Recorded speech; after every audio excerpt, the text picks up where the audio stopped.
Conversations in Public Relations. I'm your host, Mary Fletcher Jones. You know, in today's economic climate, we're all looking for new business, and one of the most fertile opportunities for new business is right here in Washington, D.C. It's the federal government. Today, let's talk to Marissa Levin.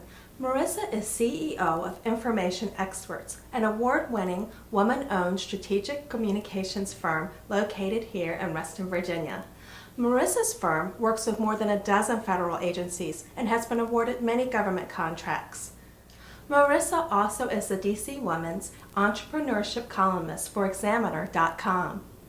The GSA Schedule award system is complex and competitive.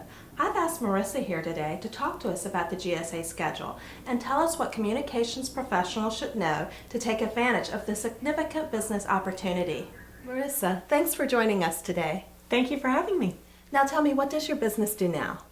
Over the past 14 years, Information Experts has truly evolved into an end-to-end strategic communications firm. So what does that mean? Well, we used to really only focus on training and curriculum development and instructional design, but we have evolved really into a full architecture of strategic communications that includes education and training, marketing and communications, creative services, strategy, human capital, and technology. And we now work with about 14 different government agencies as well as nonprofits, associations, and Fortune 500s in the commercial sector to help them figure out what is the information that they need to communicate both internally and externally, and what initiatives are they planning that will really affect change, and how can our communications capabilities help them achieve their missions and their goals. Okay, so you have many federal clients. Tell me more about, what you think communicators should know if they would like to also work with the federal government. You have any tips to share? It's true that there is a lot of opportunity in the government, no doubt. They have a lot of budget, there's a lot of customers, they have a requirement to get a lot of information out there to the general public. In order to work with the government, though, you need patience, you need a clear-cut strategy, and you need funding. You also need tools that the government can use to get to you. So there are lots of ways that government agencies can work with vendors that they want to work with. There are GSA schedules, there are blanket purchase agreements, there are IDIQs, which are indefinite deliverable, indefinite quantity contracts. There are GWACs, which are government-wide area contracts. The most simple, starting off from the ground and going up, is definitely the GSA schedule. Now that being said, I will tell you that our strategy was that we outsourced getting on the GSA schedule to another company that specializes in getting companies a GSA schedule. It is very time intensive, and as a business owner, we need to focus on our core competency. We have to be out there getting business. So that's not a skill set of ours. So let's bring that to somebody who does that all the time. I found that to be a very good return on investment, a very good use of resources. It got us on the schedule a lot faster than we would have gotten on. So we do use our GSA schedules quite a bit. However, that being said, a GSA schedule is basically what I call a license to hunt for business. It does not bring you business. It does not open doors for you if you're not already out there. What brings in business is relationships.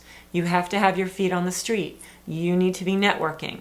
Every government agency has a small disadvantaged business office. It's called the OSDBU, the Office of Small and Disadvantaged Business Utilization Office. You, as the business owner, need to be out there formulating those relationships. People buy from people. They use GSA schedules to get to people, but ultimately, people buy from people, and it really is all about relationships. The GSA schedule is just one tool in an important toolbox in order to get your business. So there are so many things that a company needs to be aware of when they work with the government. And when I got into the government 7 or 8 years ago, I didn't have anybody tell me anything. I was in the I don't know what I don't know quadrant. So it's been a steep learning curve, and I'm thrilled to be able to help other people. So some of the things that I have learned along the way, when you work with the government, start with a very narrow focus. Don't look at the government and think, I want to work with this agency and this agency and this agency. Focus on one agency that is very closely aligned to your core competencies, where you can feel good about supporting their mission and their vision, and also find an agency that is very small business friendly.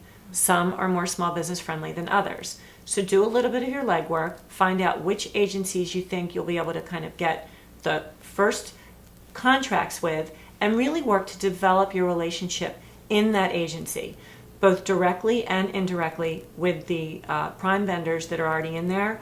Develop subcontracting arrangements with the companies that are already in there. It's important to have a lot of patience when you're working with the government.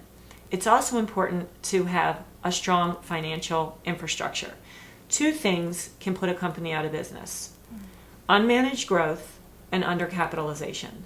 And both of those things, when you work with the government, you're at risk for actually coming up with one of those things. Unmanaged growth, if you get a large contract and you have to scale quickly and you have to make a lot of hires, that can very quickly cause chaos in your organization and cause problems. The undercapitalization falls on the heels of that if you've got to scale quickly and bring on employees for a government contract, if you can't pay those people, you literally can go out of business. So what's important is that you have a very strong financial backbone behind you. And the best time to look for a bank that believes in your business plan, that believes in your mission and vision, that can help you grow strategically, the best time to look for that banking relationship is when things are going well. I always say that a bank will lend you an umbrella when it's sunny. Yeah. So when you have profits, that is the time to go and evaluate banks. And what companies don't realize, what a lot of small business owners don't realize, is that they're interviewing the bank as much as the bank is interviewing them. So get the names of 3 or 4 different bankers, set up meetings with them, learn about the services and the products that they can provide to you as you grow your business. Find a business that is find a bank that is small business friendly, and get proposals from all of them. Because if you're showing a profit and you've got a compelling business plan, banks will want to work with you. And it's important to have those doors open, because every bank goes through peaks and valleys. Every business goes through peaks and valleys. Every business has dips. And we've had quarters where we're not profitable, and we need to tap into the lines of credit that our banks have provided us. So you need to set them up before you need them. The time to get them is not when you're in a panic mode. The time to get them is when you can think strategically. Marissa, that was fabulous advice. Thank you so much for being with us today. It's a pleasure. I really enjoy getting the message out, helping others, and we just have been through so much over the last 14 years growing our business, and I get a lot of pleasure out of making sure that other people can maybe learn from my mistakes, learn from my successes, and have a little bit of an easier road to travel than I've had. So thank you.